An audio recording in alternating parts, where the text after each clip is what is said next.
Hello అండి అందరికీ. బయటైతే పుల్ల ఐస్‌లు అయితే అమ్ముతూ ఉంటారు కదండీ! ఇప్పుడైతే అంత టేస్ట్ అయితే ఉండట్లేదు. నాకెందుకో అసల తినాలనిపించట్లేదు.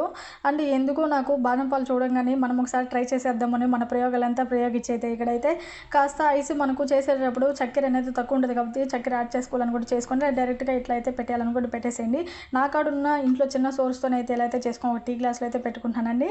అండ్ చాలా బాగా అనిపించింది. మా అమ్మ అయితే ఈసారి వీటికైతే ఖచ్చితంగా ఎట్లిస్తదో మనమైతే చూడాలి. ఐస్ ఎలా ఉందా? తిని చెప్పు. తిని చెప్పు సూపర్ ఉంటుందా? ఇప్పుడు తిను. అత్త ఐస్ తినేదా? ప్రయోగం ప్రయోగం ఫలించి సెట్ అయ్యిల్లమ్మా. కానీ లడ్డు ఐస్ సన్న లోటాలు వేస్తే బాగా వస్తుంది. బాగుందా? బాదం పాలు ఉన్నట్టే ఉందా? టేస్ట్ మారిపోయిందా? బాదం పాలు ఉన్నట్టే